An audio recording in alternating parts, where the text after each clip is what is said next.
Hey, this is Bert, and today I'm going to compare and review the vintage Kenner Biker Scout laser pistol and the Nerf Hasbro Scout Trooper EC-17, which is essentially, of course, the same weapon. No Skill Customs.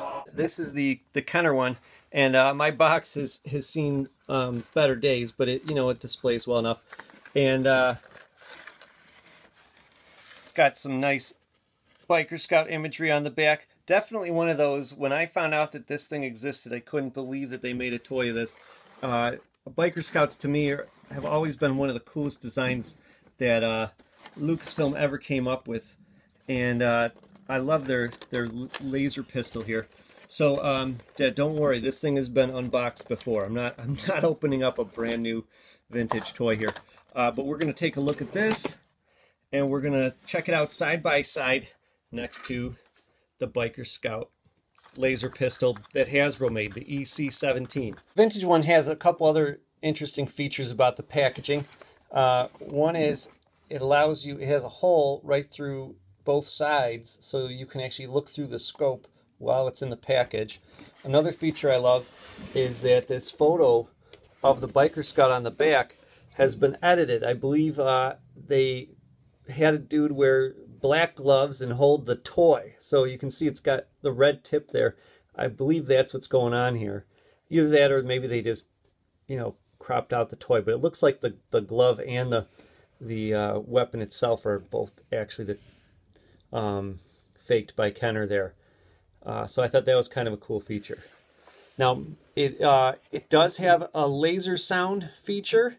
Mine doesn't actually work, but I want to show you something that's kind of cool about the battery compartment. Now I'm just guessing here, but I think we've all come across Han Solo blasters that are missing the battery compartment cover, and we've all seen vintage toys where it's like impossible to get the batteries out. So this one has this nice feature that solves both things, and that is it's got a black piece of fabric that's attached to the compartment cover. But then also when you put the batteries over top of this fabric, it makes it very easy for you to just pop them right out. Unfortunately, I wish I could play you whatever wacky noise this thing makes, but yeah, I could not get mine to work. Wah, wah. Now, when you're thinking of this as a display piece, it is kind of cool that the colors are dark. It comes from the era when I don't know if they were concerned more with accuracy than safety. So it's dark gray, and then the scope is like a bluer gray. The only safety feature is the orange trigger at the end of the gun here. Now, I was so excited to get this that I opened it before remembering that I was going to do a little unboxing here, so I put it loosely back together here.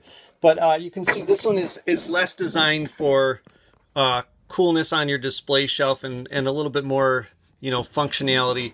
It comes in two pieces so that it doesn't take as much peg space, because it's designed for hanging on a peg hook rather than, although it could sit on a shelf too. And it's it's attention getting with the Mandalorian and the Scout Trooper on it. The back advertises a couple different guns. Gotta find that one. I didn't know about that. Shows you the features. I gotta tell you, I have some plans for this toy. I didn't really buy it to run around the yard and shoot Nerf darts at my kids. We have like literally 50, possibly even as many as 75 Nerf guns that I've gotten at garage sales over the years.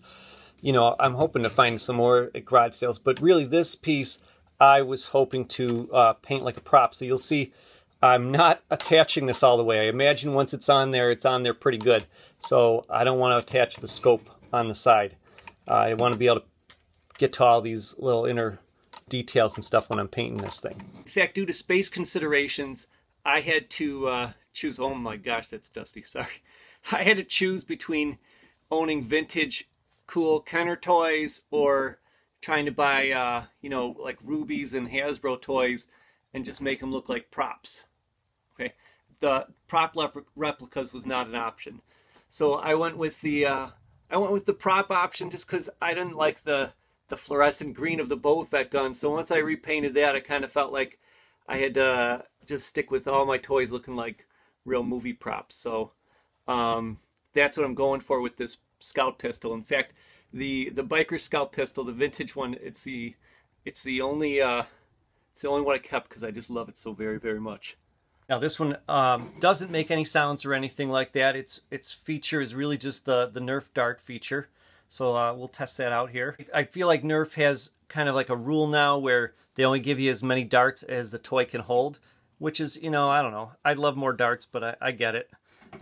So what they did do though was featured a spot down here at the bottom where you could store darts, and then of course you have your third dart in the gun itself. All right, you pull this back to get the gun ready to fire. Put a little target on there. All right, works good. Yeah, it fires a pretty decent shot. I haven't tested it outside yet, but it seems to me like it would fire pretty far. So let's compare the two. Now I gotta tell you, the vintage one has a few more details than the modern Hasbro Nerf one here, and I thought for sure that meant that this vintage one was actually going to turn out to be more accurate. Like the texture here, the rib stripes there, this detail here, and you know, just little tiny things. But I found out just when you look at the actual prop from the movie, some of this stuff, the texture that's featured there, and again on the other side, that's actually not there.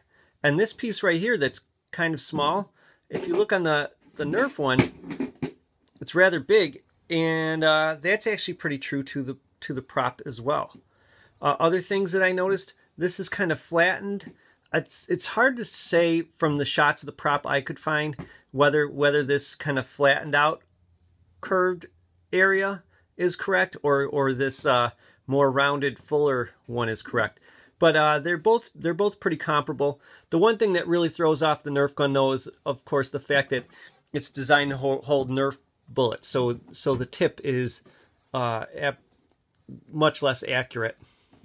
And I'm glad the Hasbro one is more accurate, because you know what, with the value that this original one has, you can't really paint this. You know, I mean, unless you found one that was all busted up or something. But you know, a nice copy like this, you got to leave it pristine and leave it as a toy rather than a prop. I'm not sure if I'm going to leave this as a fireable Nerf weapon, or if I'm going to cut this off and shrink it. We'll see. When I get into it, maybe I'll decide then. But I'm at this moment, I'm not really absolutely certain what I'll do. But yeah, I think it's going to make a pretty awesome prop toy here, and that will be another video in the future. So I mean, really, gotta say this is a very expensive toy. Really, one of the coolest vintage role-play weapons that they had. Worth, you know, I mean, you find a good deal on it, absolutely pick it up.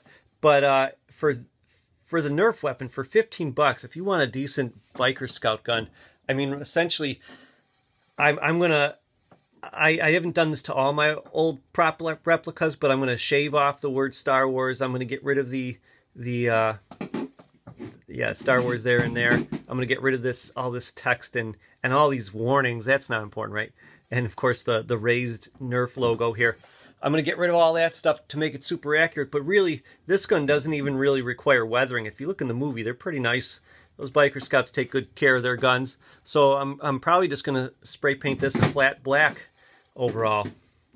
Maybe do a little bit of a silver dry brush and give it a couple scuffs here and there, but essentially it's just going to be all black. It's a project I'm looking forward to though. For 15 bucks, you can't go wrong. It's really actually a pretty decent toy. Maybe Santa will find one or two of these for my kids. We'll see. All right, well, that wraps up this review and comparison. I hope you enjoyed it. Check out all my other videos. I hope to be putting up some more long ones. I know some people were frustrated that I've shifted over to the shorts, but just not a lot of time lately. So, but I got 3 or 4 in the works at all times. Just a matter of finishing them up. So I'll see you then. Like and subscribe. Bye.